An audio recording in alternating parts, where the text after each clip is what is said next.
স্বাগতম জনাইছো পোহৰ লাইভেটৰ এই বিশেষ প্ৰতিবেদনৰ মাজলে। প্ৰিয় দৰ্শকসকল, চোতাল পালেহি এতিয়া হেপাহৰ ভোগালী। হয়, আৰু ভোগৰ ভোগালীক আদৰিবলৈ এতিয়া সমগ্ৰ ৰাজ্যবাসীয়ে ব্যস্ত হৈ পৰিছে।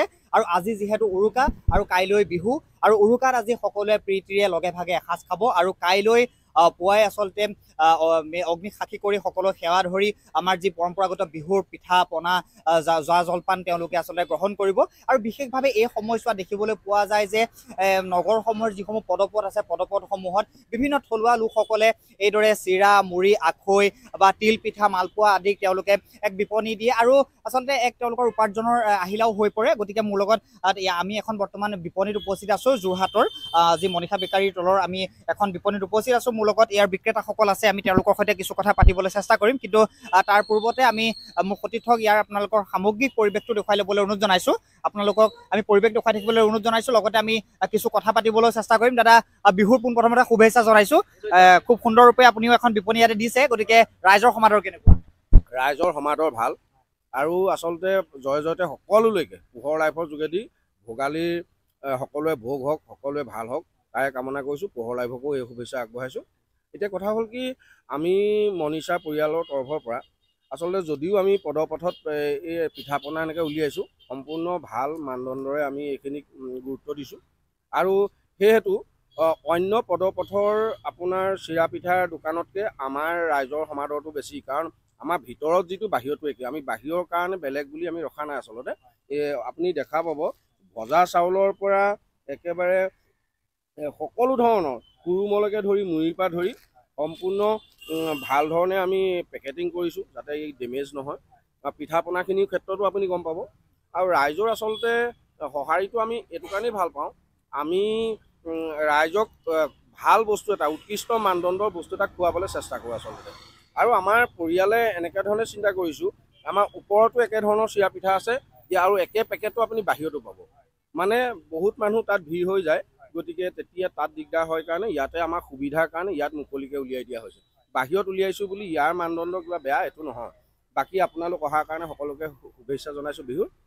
এটা কথা ক'ব লাগিব যে আমাৰ কথা, আমাৰ বজাৰৰ কথা কৈ থকা হয়, আৰু আপোনালোকে এই ক্ষেত্ৰত কিন্তু এক উৎকৃষ্ট উদাহৰণ দাঙি ধৰিছে। এই ক্ষেত্ৰত কি ক'ব? চাওক, আমাৰ পথাৰ আমাৰ বজাৰ, এইটোতো বৰ প্ৰয়োজনীয় কথা। আজি আমি বিপ্লৱ কৰিছোঁ, আমি বেপাৰৰ যোগেদি বিপ্লৱ কৰিছোঁ। আমাৰ আগৰ পৰাই মনীষা বেকাৰীত আপোনাৰ মহিলাৰ প্ৰাধান্যটো আগৰ পৰাই বেছি আছে।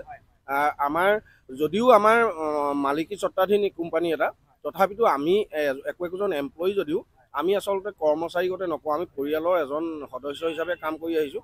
আজি উৰুকা দিনাও আমি এইখিনি সময় আমাৰ বেপাৰখনত দিছোঁ। কোনোবাই মীন পালন কৰি বিপ্লৱ কৰিছে, কোনোবাই শস্য পালন কৰি মানে বিপ্লৱ কৰিছে। আমি এনেকৈ উৎকৃষ্ট মানদণ্ডৰ খাদ্যৰ যোগেদি বিপ্লৱ কৰিছোঁ। হয় হয়। আৰু কি ক'ব ভোগালীৰ সকলোকে শুভেচ্ছা জনাইছোঁ। আৰু এইখিনি আমি গোটেইখিনি হেৰি কৰিছোঁ, আপোনাৰ চিৰা পিঠা পৰা ধৰি পেলাই গোটেইখিনি উলিয়াইছোঁ ৰাইজৰ।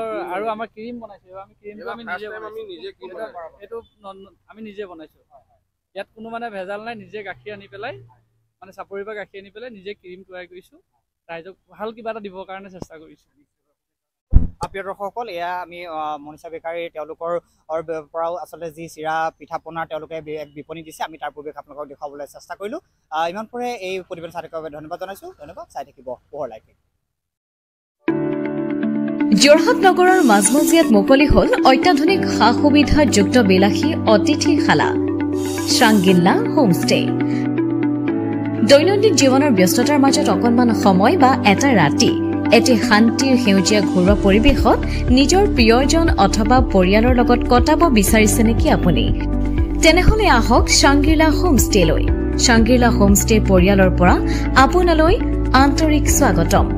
হয়, এটা অসমীয়া ঘৰুৱা পৰিৱেশৰ লগতে আপোনালোকে ইয়াত লাভ কৰিব শ্ৰাংগিল্লা পৰিয়ালৰ উষ্ম আতিথ্য আৰু অসমীয়া থলুৱা খাদ্য সম্ভাৰ।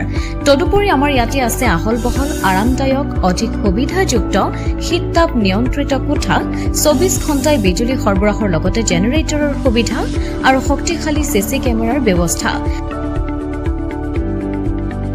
বিনামূলীয়া ৱাইফাই সুবিধা, কাৰ পাৰ্কিঙৰ ব্যৱস্থা, ন্যূনতম মূল্যত গাড়ী চালকৰ বাবে কোঠালিৰ ব্যৱস্থা, লগতে আপোনাৰ প্ৰমোদৰ বাবে উপলব্ধ এখন মুক্ত টেৰেছ, য'ত মুকলি আকাশৰ তলত আহাৰ গ্ৰহণৰ আনন্দ লাভ কৰিব পাৰিব আপুনি।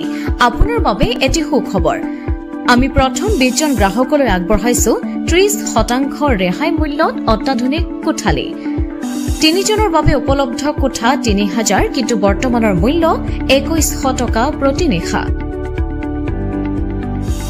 2 জনৰ বাবে উপলব্ধ কোঠা 2500 টকা কিন্তু বৰ্তমানৰ মূল্য 1750 টকা প্ৰতি নিশা তেনেহলে পলম নকৰি এতিয়াই আমাৰ শাংগিলা হোমষ্টেলৈ আহিব পাৰে আপোনাক স্বাগতম জনোৱা হৈছে আমাৰ পৰিয়ালৰ তৰফৰ পৰা অধিক জানিবৰ বাবে আমাৰ যোগাযোগ নম্বৰত যোগাযোগ কৰক আমাৰ ঠিকনা ডিচিবি ৰোড হেমবৰুৱা পথ তৰাজান কাকতি গাঁও যোৰহাট